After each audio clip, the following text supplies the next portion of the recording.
전도서 8장입니다. 1절에서부터 9절까지입니다. 1절에 보면은 지금 전도자는 사람을 찾고 있습니다. 어떤 사람인가 하면 사물의 이치를 알고 그것을 잘 설명해 줄 수 있는 사람입니다. 단순히 알고 있는 정도가 아니라 그것을 설명을 해줘서 그것을 알게 해줄 수 있는 사람, 이런 사람을 찾고 있어요. 지식이 많은 사람을 찾는 게 아닙니다. 오늘 우리가 살고 있는 이 세상은 지식이 넘쳐나요. 정보가 넘쳐나요. 그런데 그 지식과 그 정보를 유익하게, 나도 유익하고 세상을 유익하게 사용하고 그 지식을 쓸 수 있는 지혜가 있는 사람, 그런 사람이 많지가 않습니다. 그런 지혜자가 있다고 하면 이 세상은 평안한 세상이 될 것이다. 다툼이 없는 세상이 될 것이다. 사람들의 마음과 표정을 밝게 해줘서 빛나게 해주는 그런 사람이 될 것이다.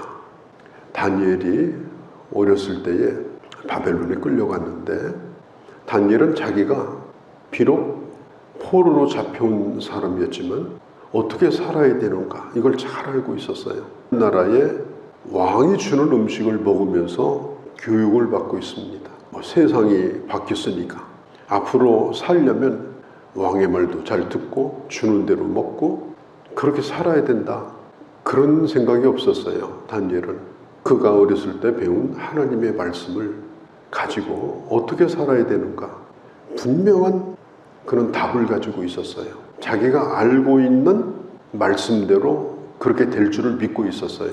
왕이 주는 음식을 먹지 않았습니다. 그는 왕의 신하에게 이런 얘기를 해요.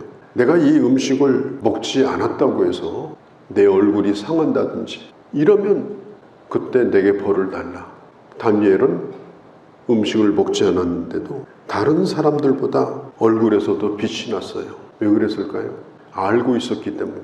하나님의 말씀을 그 어렸을 때 배웠습니다. 배운 지식을 그냥 율법적으로 지키려고 한 게 아니에요. 성경 말씀이랄지라도 이치를 깨닫지 못하고 율법적으로 그냥 기계적으로 지키려고 하면 그건 말씀대로 사는 게 아닙니다. 그건 율법에 종살이하는 거예요. 얼굴이 늘 어둡습니다. 침침합니다. 힘이 듭니다. 그런데 다니엘은 그걸 해석할 수가 있었어요. 왜 내가 이 음식을 먹지 않아야 되는지, 이 음식을 먹지 않는다 할지라도 하나님이 자기를 분명히 지켜줄 것에 대한 그런 확신. 채소만 먹어도 늘 밝은 얼굴로 먹었어요.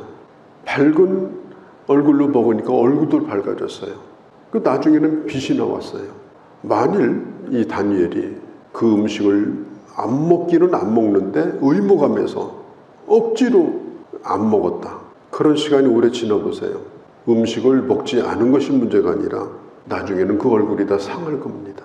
먹은 음식 때문에 얼굴이 좋아지는 것이 아니라 마음에 뭘 담고 있는가, 지금 자기가 하고 있는 일에 대하여 어떤 확신을 가지고 있는가, 그것이 그 얼굴을 밝게 만드는 거예요. 예를 들면 오늘 날씨가 춥고 길이 미끄러운데 지금 내가 대중교통 차를 탔어요. 버스도 좋고 기차도 좋습니다. 그런데 그 차 운전을 하는 사람이 누구냐? 앞을 못 보는 맹인입니다. 앞을 못 보는 맹인이 지금 운전대를 잡고 있다. 그러면 내가 그걸 알고 있는 한에는 그 차 안에서 편안히 있을 수가 있겠어요? 내리는 순간까지 사색이 돼가지고 어떻게 할 줄을 모를 겁니다. 얼굴이 캄캄해질 겁니다. 지혜자는 얼굴에서 빛이 난다. 지혜는 그의 얼굴에 광채가 난다. 나의 모든 내 삶의 주권을 하나님이 가지고 계시고 이렇게 되든지 저렇게 되든지 하나님의 뜻 가운데 하나님께서 내 삶을 지금 조종하고 계시고 주장하고 계시고 나는 그 길을 분명히 알고 확신하고 지금 나는 내 삶의 차에 내가 올라타있다. 그렇게 믿고서 살아보세요. 얼굴이 빛이 날 수밖에 없습니다. 자, 우리에게는 꼭 필요한 그런 지혜가 있습니다. 하나님을 아는 지혜, 하나님을 알아야 돼요. 또 구원이 뭔가, 구원을 알아야 돼요. 종말이 뭔가, 종말에 대해서 바르게 알아야 돼요.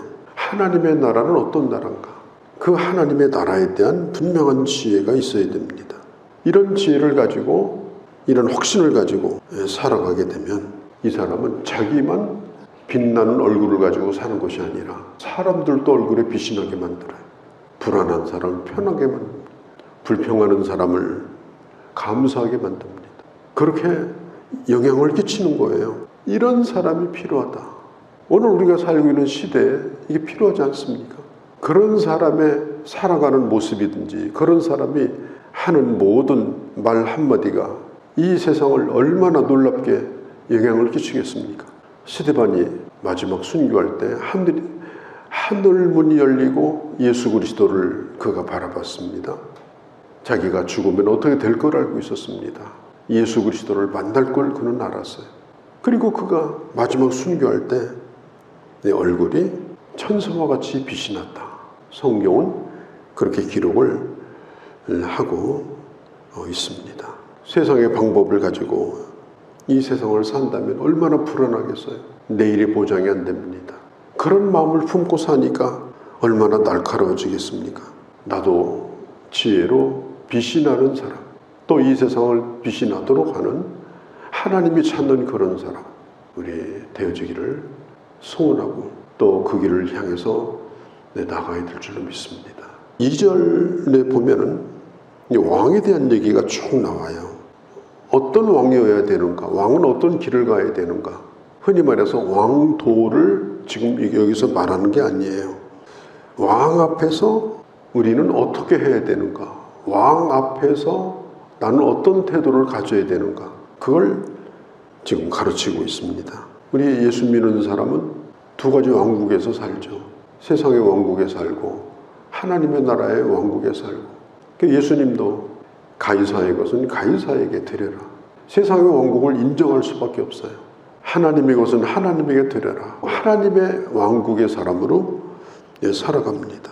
이 세상에서도 세상의 권세에 대한 그런 태도를 어떻게 우리는 가지고 있어야 되는가. 로마서 13장에 보면 위에 있는 권세들에게 복종하라.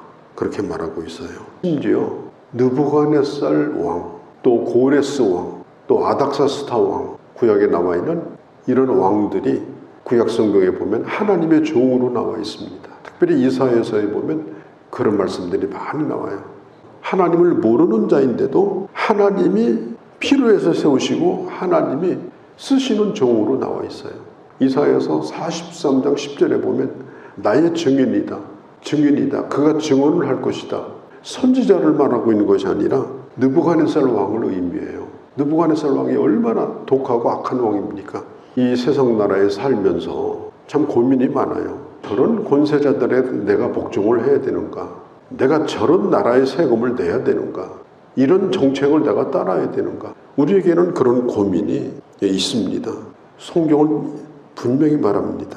왕이 말할 때에 3절에 왕 앞에서 물러나기를 급히하지 말며 왕 앞에서 악한 것을 일삼지 말라. 어떤 이야기든지 경청해서 듣도록 해라. 내 마음에 들지 않는다고 해서 급하게 튀어나가지 말라. 내 입맛에 맞는 말만 듣고 듣기 싫은 얘기는 듣지 않고 튀어나가고 그런 태도를 갖지 말라. 일단은 경청하는 것이 옳다. 그 말이 어떤 말인지. 요즘에는 이렇게 아이들도요, 부모님이 부르잖아요. 그러면 예 하고 이렇게 대답을 해야 되는데 그런 대답을 안 해요. 왜 불렀어요? 이렇게 물어요.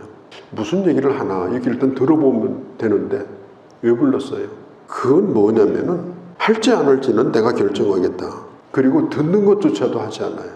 지금 우리가 그런 시대에 살고 있습니다. 왕의 말을 경청해서 들으라.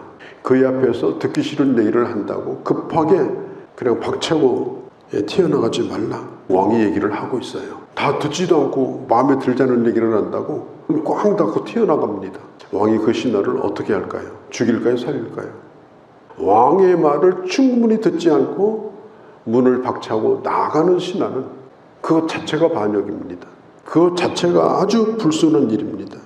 우리도 마찬가지예요. 우리가 사람의 말을 듣더라도 친구의 말을 듣든지 부모의 말을 듣든지 교회 와서 하나님의 말씀을 듣든지 항상 그 말을 경청하는 자세를 갖는 게 중요해요.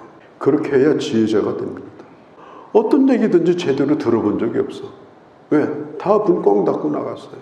부모 말도 그렇게 들었고 교회 와서 말씀도 그렇게 듣고, 그러니까 어리석은 사람이 되는 거예요.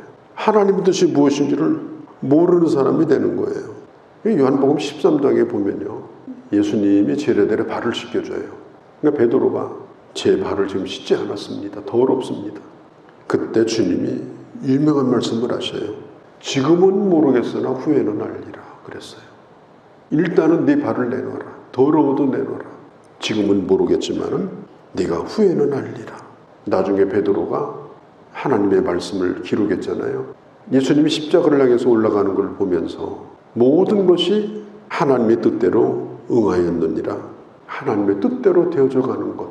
후일에 가서야 이해가 되는 거예요. 어떤 일이든지 일단 경청하고 순종해야 예수님 말씀처럼 후에는 알리라.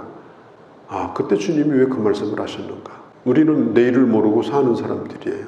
우리는 항상 내일을 모르고 말을 하고요. 또 내일을 모르고 계획을 세우고 살아요. 그게 우리의 한계입니다. 그런데 우리가 주님의 말씀을 들을 때에 그런 우리가 내가 이해가 안 된다. 또 내 마음에 들지 않는다. 그러면서 우리가 큰 소리 치면서 왕 앞에서 급한 마음으로 물러날 수 있겠느냐. 자, 8절. 누가 바람을 조종할 수 있겠는가? 그걸 주장하는 누구이겠는가? 오늘 성경에 보니까 이렇게 말해요. 왕이 하지 못하는 일이 어디 있겠는가? 모든 권능은 왕에게 있다. 우리의 진정한 왕은 하나님이십니다.